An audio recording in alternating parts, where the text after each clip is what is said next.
বন্ধুরা কেমন আছো? আশা করছি সবাই অনেক ভালো আছো। আজকে আসলাম ধুবড়ী ফুলবাড়ি ব্রিজে। এই জায়গাতে আজকে অনেকদিন পরে আসলাম, যেটা সেকেন্ড সেগমেন্টের কাজগুলো যে করতেছে এই জায়গাতে আসলাম রাইতে। সেই রাইতের দৃশ্যটা তোমাদেরকে দেখাবো। এই জায়গায় কিন্তু বহুদিন ধরে কাজ হইতেছে না, যেহেতু পানি বানপানি গেল, সেই জন্য কিন্তু এই জায়গায় অনেক কাজ বন্ধ হয়েছিল। আর এখন কিন্তু এই যেটা রাস্তা ছিল, যেটা ব্রিজে কাজ করার জন্য, সেই রাস্তাটা কিন্তু ঠিক করছে। সেই জন্য আজকে বাইক দিয়ে আসলাম এই জায়গাতে। রাইতের দৃশ্যটা দেখো, তোমাদেরকে দেখাইতেছি। এই জায়গায় কিন্তু এই কদিন টোটালি বন্ধ হয়ে আছিল। আমি আসলাম আর আমার একটা ভাই সাহেব আছে, সেই জন্য দুইজনে ঘুরতে আসলাম যে আজকে যাই। অনেকদিন পরে এই জায়গার ভিডিওগুলো দেওয়া হইতেছে না তোমাদেরকে, সেই জন্য দেখানোর জন্য আসলাম। আমার ভারতবর্ষের আসাম রাজ্যের ধুবড়ী জেলাতে এই ব্রিজটা যে নির্মাণ করা হইতেছে, সেকেন্ড লং ব্রিজ আমার ভারতবর্ষের ভিতরে 19.28 কিলোমিটার যে দৈর্ঘ্য, সেই দৈর্ঘ্য ব্রিজটা, এই ব্রিজটা নির্মাণ করা হইতেছে পুরোটা ব্রহ্মপুত্র নদীর উপরে। দেখো, তোমাদেরকে আমি দেখাতে যাচ্ছি। দেখো, এই জায়গায় একদম লাইট লুট সব ফিডিং করা আছে। তার মানে পুরো রাত দিন 24 ঘন্টা কিন্তু এই জায়গায় কাজ চলা থাকে। ওই যে গাড়ি দিয়া কিন্তু এই যে পিলার যেটা সেকেন্ড সেগমেন্টের কাজ করে, সেই গাড়ি দিয়ে কিন্তু নিয়ে যাচ্ছে। আর দেখো, এই যে সেকেন্ড সেগমেন্টের কাজগুলো করতেছে। আর দেখো চারিদিকে কিন্তু পানি, যেহেতু বানপানি গেল, পানি কিন্তু এখন কমছে। আর এই ব্রিজের টেম্পোরারি ব্রিজটা আছে, এই ব্রিজের উপরে কিন্তু পানি ওঠে নাই। আর যেগুলা মাটি দিয়ে যেটা রাস্তা বানাইছে এই ব্রিজে কাজ করার জন্য, সেই রাস্তার উপরে কিন্তু পুরো পানি ছিল। 15-20 দিন আর বৃষ্টিও ছিল, সেই জন্য কিন্তু কাজ টোটালি বন্ধ হয়েছিল। আর এখন কাজ কিন্তু স্টার্ট করে দিয়েছে। আর যারা ঘুরতে আসতেছেন এখন কিন্তু আসতে পারেন। এটা ব্রহ্মপুত্র নদীর যেটা ভিউ আছে, সেই ভিউটাও মজা করে নিতে পারবেন। আর ফটো কিন্তু অনেক ভালো হবো এই জায়গাতে। এখন যেহেতু চারিদিকে পানি আছে, তোমরা দেখতে পাচ্ছ। দেখো, এই জায়গায় কিন্তু অনেক মানুষ আজকে আসছে, যেহেতু অনেক দিন পর এই জায়গাতে ঢুকতে দিল। ব্রিজের যেগুলো সিকিউরিটি আছে, এই জায়গায় কিন্তু একদম বন্ধ করে দিছিল। যে এই জায়গাতে কোনো মানুষ যাতায়াত করতে পারবো না, যদি কোনো ধরনের অ্যাক্সিডেন্ট হয়ে যায়। সেই জন্য যেহেতু ব্রিজের যেগুলা কাজ করে মাল মেটেল কিন্তু একদম পড়েছিল, পানির তলে কিন্তু পড়ে আসছিল। সে ইয়েতে যদি হাইডার যদি যায়, যদি কোনো ধরনের ক্ষতি হয়ে থাকে, এলএনডিএ কোম্পানি কিন্তু দিব না। সেই জন্য তারা আগে থেকে কিন্তু তারা এই জায়গায় বন্ধ করে দিছিল। এখন পানি কমে গেছে। এই রেস্টুরেন্ট যে দেখতে পাচ্ছেন, এই রেস্টুরেন্টটাও কিন্তু বন্ধ হয়ে ছিল, আজকে কিন্তু চালু করে দিছে। তোমাদেরকে আমি দেখাতে যাচ্ছি। দেখো, অনেক সুন্দরভাবে কিন্তু এই জায়গায় কাজ করতেছে।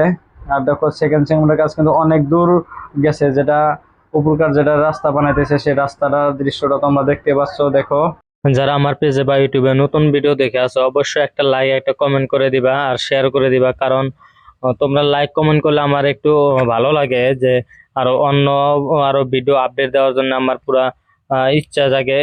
আর এলএনডি কোম্পানি যেটা প্রজেক্টটা হাতে নিচ্ছে, এটা হলো ধুবড়ী টু ফুলবাড়ি ব্রিজের প্রজেক্ট। এই প্রজেক্টটা কিন্তু 2028 সালে কিন্তু কমপ্লিট হবে এটা।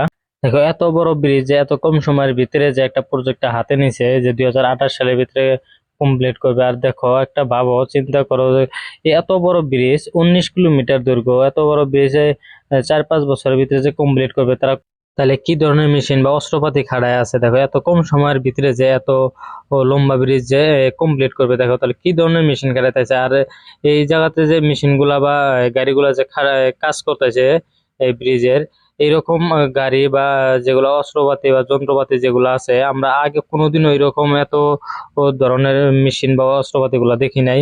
আর আগে যে শুনছি ব্রিজ গুলা যে হচ্ছে অনেক টাইম লাগছে, সেগুলা কিন্তু কারো কিন্তু ধারণা নাই।